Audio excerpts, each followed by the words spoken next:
بسم اللہ الرحمن الرحیم۔ آج بلاول زرداری المعروف بلا وجہ بھٹو صاحب نے وزارت خارجہ میں ایک 2 گھنٹے کی پریس کانفرنس کی۔ اس پریس کانفرنس کا عنوان اگر مبالغہ آرائی اور وقت کا ضیاع ہوتا تو شاید زیادہ موزوں عنوان ہوتا۔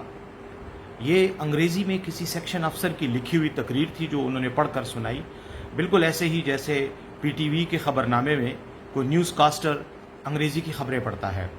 اس تقریر میں انہوں نے اپنی حکومت، نااہل حکومت کی 2 سالہ یا تقریباً 1.5 سالہ کارکردگی پر بات کی اور کافی بڑے بلند بانگ قسم کے دعوے کیے۔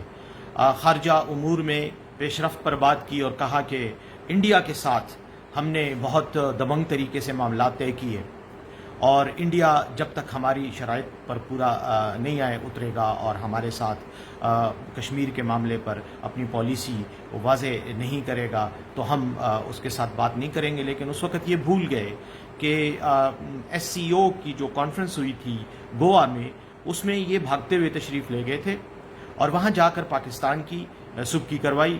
بھارتی وزیر خارجہ نے ان کو بے عزت کیا اور باقاعدہ طور پر پورے قوم کی سبکی ہوئی۔ ان سے وہاں جواب نہیں بن پا رہا تھا اور یہ وہاں پر اپنا منہ اٹھا کے واپس آ گئے۔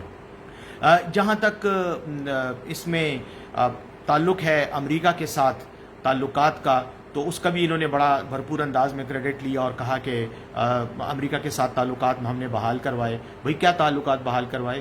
آپ نے امریکہ کے ساتھ کون سا کوئی بڑا معاہدہ کیا، کوئی دفاعی معاہدہ ہوا، یا امریکہ نے اس ریجن میں آپ کو کوئی باعزت مقام دینے کے لیے کوئی وعدے وعید کیے؟ ایف اے ٹی ایف میں اگر آپ کارکردگی کو امریکہ کے ساتھ تعلقات کی بحالی کا کریڈٹ لے رہے ہیں اور ایف اے ٹی ایف کا کریڈٹ بھی خود لیا، حیران کن سی بات یہ ہے کہ ایف اے ٹی ایف کا تو ایک پروسیس تھا جو کئی سالوں سے چل رہا تھا اور جس میں مختلف قسم کی پیش رفت ہو رہی تھیں اور ڈیڈ لائنز تھیں اور کچھ انہوں نے پلان آف ایکشن تھے جو انہوں نے کنڈیشنلٹیز کے طور پر پیش کیے تھے جس پر کام ہو رہا تھا۔ تو آپ نے اس میں کیا کیا؟ آپ نے اس میں میں سمجھتا ہوں کہ سوائے غیر ملکی دوروں کے اور پاکستان کے وسائل اڑانے کے علاوہ کوئی کنٹریبیوٹ نہیں کیا۔ اور ہاں، ایک بات آپ کو اور بھی یاد کراتا چلوں بلا وجہ بھٹو صاحب، ایف اے ٹی ایف میں پاکستان کے آنے کی ایک وجہ اور جو شکایات تھی جن کی وجہ سے ایف اے ٹی ایف کی گرے لسٹ میں ہم آئے، وہ ایک منی لانڈرنگ کے قوانین کا نہ ہونا بھی تھا اور منی لانڈرنگ کے حوالے سے پاکستان کی بدنامی ماضی میں جو ہوئی تھی وہ بھی ایک وجہ تھی۔ ایک بات آپ کو یاد کراتا چلوں کہ یو این کی رپورٹ 2010 میں آئی تھی جس میں آپ کے والد محترم کا نام بھی دنیا کے مشہور ترین اور بڑے بڑے منی لانڈررز میں اس لسٹ میں شامل تھا جو یو این نے نکالی تھی۔ تو اس ایف اے ٹی ایف میں ہمارا نام آنے کی ایک بنیادی وجہ آپ کے والد محترم تھے اور ان کے وہ پیسے تھے، وہ رقم تھی کرپشن کی جو انہوں نے منی لانڈرنگ میں ادھر ادھر کی اور جس کا فائدہ آپ نے باقاعدہ اٹھایا اور آج بھی آپ وہی پیسے ڈکارتے ہوئے زندگی گزار رہے ہیں۔ مسئلہ کشمیر کے بارے میں آپ نے بات کی، حیران کن سی بات یہ، مسئلہ کشمیر پہ تو آپ نے چپ کا روزہ رکھا۔ آپ نے تو کوئی قرارداد آپ ہمیں دکھا دیں، کوئی بات آپ بتائیں کسی بین الاقوامی فورم پر، کسی انسانی حقوق کے فورم پر آپ بتائیں کہ آپ نے کشمیر کے مسئلے کو اٹھایا، وہاں پر کوئی قرارداد منظور کروائی، کوئی جو دوست ممالک ہیں ان کے ساتھ آپ نے لابینگ اس بہترین انداز میں کی کہ انہوں نے کشمیر کے مسئلے پر بھارت پر دباؤ ڈالا ہو۔ کوئی ایک چیز آپ ہمیں بتا دیں۔ میرے خیال میں آپ کے کریڈٹ پہ تو کچھ بھی نہیں ہے۔ الٹا اور تو چھوڑیں، وہ جو آپ کی ایک ربر سٹیمپ پارلیمنٹ جو آپ کے پاس تھی اور جس کی ایک کشمیر کمیٹی ہوا کرتی تھی، اس کے کسی اجلاس کی رودادی بتا دیں کہ وہ کشمیر کمیٹی کا کوئی اجلاس ہوا ہو اور اس میں کوئی کشمیر کے حوالے سے کوئی قابل ذکر بات ہوئی ہو۔ اسلاموفوبیا کے حوالے سے آپ نے کہا کہ میں نے بڑا تیر مارا ہے۔ کیا تیر مارا ہے؟ آپ کوئی وہ تیر تو چھوڑیں، وہ کمان ہی ہمیں دکھا دیں جس پہ تیر مارنے کی آپ کی خواہش تھی۔ آپ نے تو سوائے غیر ملکی دوروں کے اور قومی وسائل ضائع کرنے کے اور کچھ بھی نہیں کیا۔ سویڈن کے معاملے میں آپ نے کچھ نہیں کیا جہاں پر قرآن کی بے حرمتی ہوئی تھی۔ آپ کسی بین الاقوامی فورم پر کوئی ایک قرارداد بتا دیں جس میں آپ نے جا کر اس قرارداد کو پیش کیا ہو یا آپ کی حکومت نے اس موقف کو بین الاقوامی سطح پر اٹھایا ہو۔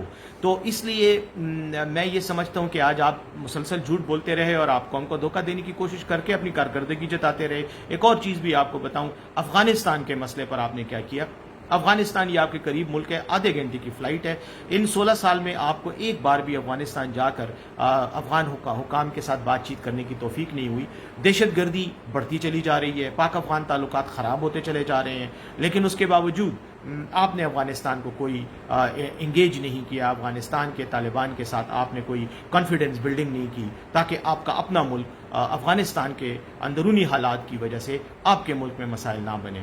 پھر آپ نے کہا کہ پاکستان کی جو خارجہ پالیسی ہے وہ اندرونی حالات پر بھی اس پر اثر انداز ہوتے ہیں. بالکل ہوتے ہیں، اور وہ اندرونی حالات کے ذمہ دار بھی آپ ہی تھے، کوئی اور نہیں تھا. آپ ہی کی حکومت تھی، آپ اس حکومت کے وزیر خارجہ تھے، اور ایک نااہل مستند مجرم وزیر اعظم کے زیر صدارت جو ہے یا ان کی سربراہی میں آپ کابینہ کے ممبر تھے اور آپ کام کرتے رہے. تو پاکستان کے اندرونی حالات اگر خراب تھے تو وہ بھی آپ ہی کی وجہ سے تھے. اور فارن پالیسی میں خارجہ طور پر خارجہ امور کے بارے میں آپ کی جو کارکردگی ہے وہ بھی قوم کے سامنے ہے. ہاں البتہ ایک چیز بنتی ہے، وہ آپ نے درست کی.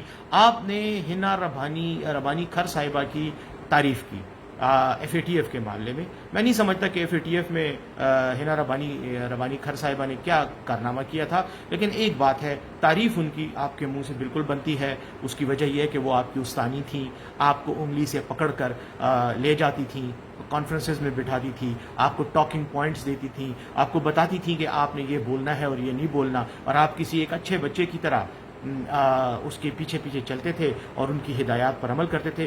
یقیناً ان کی تعریف بنتی ہے، یہ آپ نے اچھا کیا. ادروائز آپ کی پوری پریس کانفرنس واہیات تھی، لغویات کا ایک مجموعہ تھی، اور قوم کو دھوکہ دینے کی ایک ناکام کوشش تھی. بہت بہت شکریہ.